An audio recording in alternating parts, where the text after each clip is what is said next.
Channel 13 News at 11 starts now. Justice for longtime local investigative journalist Jeff Gehrman. He talked about the fact that he was never going to retire, that he was going to continue to work as a reporter until he took his last breath.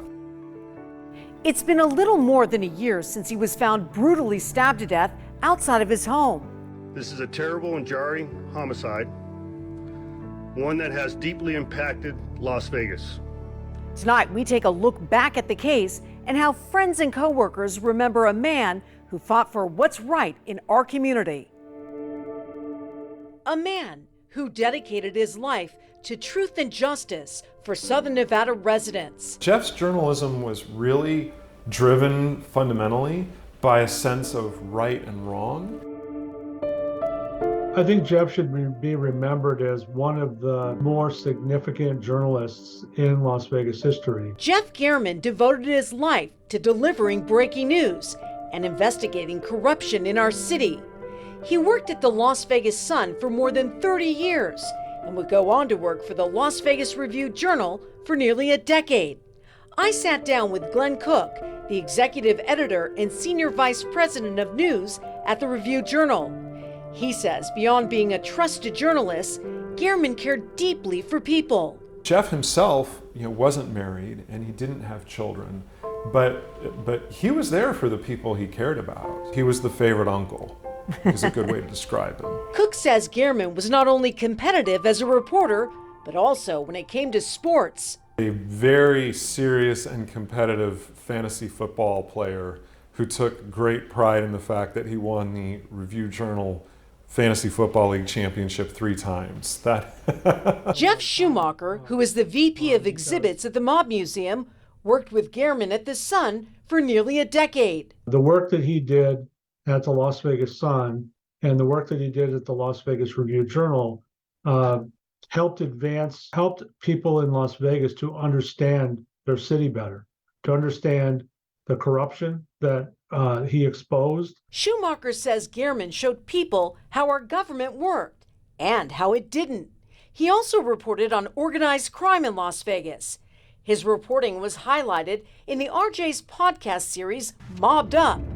I'm Jeff Gehrman, an investigative reporter with the Las Vegas Review-Journal. I'm your guide for season 2 of Mobbed Up, The Fight for Las Vegas. In the second season of the podcast, Gehrman and Schumacher teamed up once again to talk about the mob's involvement at the Aladdin Hotel in the 1980s. Jeff and I were kind of put back together after all those years, got the gang back together, if you will. And he and I worked very well together as if nothing had changed. Because of his investigative work and trusted reporting, he was someone the community could turn to. That included several Clark County employees in early 2022 who asked him to investigate former Clark County Public Administrator Robert Tellis. So we decided that we would go public. We would try to talk to a journalist here in our community and see if somebody felt it was worthy of reporting. Current Clark County Public Administrator Rita Reed asked Gehrman to look into allegations of a toxic work environment by Tellis in his office. At the time, Rita Reed was Assistant Public Administrator under Tellis and was running against him for the position. Gehrman's first article, with interviews and information from insiders, was published in March 2022.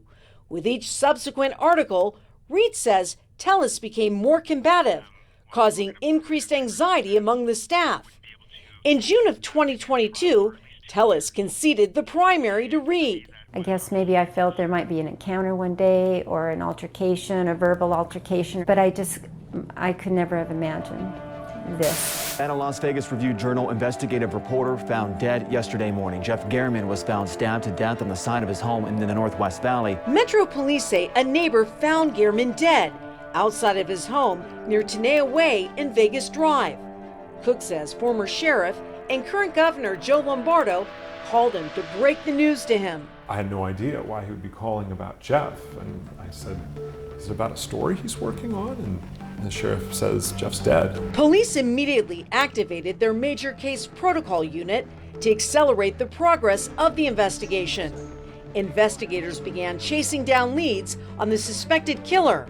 the tragic killing leaving a tremendous impact on the Las Vegas community. His death was absolutely devastating to myself and my coworkers, the people that he advocated for. He was our hero. I mean, we can never thank him enough. When I learned that Jeff had died and had been killed, I was like everybody else. I was absolutely in disbelief that something like this could actually happen. Through their investigation, police identified former public administrator Robert Tellis as a suspect in this murder case. Just 5 days after Gehrman was killed, Tellis would be arrested for open murder. Every murder is tragic, but the killing of a journalist is particularly troublesome. Tellis has argued that he's innocent and that he was set up in this murder case. However, after his arrest, the judge ruled that Tellis would be held without bail. As preparations for a pretrial hearing in October continue and the trial scheduled to begin in November, Gehrman's legacy lives on. We added a new award into our annual awards, and we call it the Jeff Gehrman Bulldog Scholarship. RJ staff reporters are recognized for their work that reflects Jeff's spirit. Those 4 reporters will be awarded full scholarships to attend the Investigative Reporter and Editors Conference in Anaheim next June. Gehrman has also received other posthumous honors, including the Dan Balls Medal from the Investigative Reporters and Editors for Journalism Courage, and the President's Award from the National Press Club in Washington, D.C. We were very humbled and honored to accept that award on his behalf. For many locals, Gehrman's impact goes beyond the headlines and front-page stories. Jeff was absolutely committed to rooting out corruption in Las Vegas. He was absolutely committed to the truth coming out. It was about right and wrong. It was about making sure that people who were doing harm in the community were held accountable.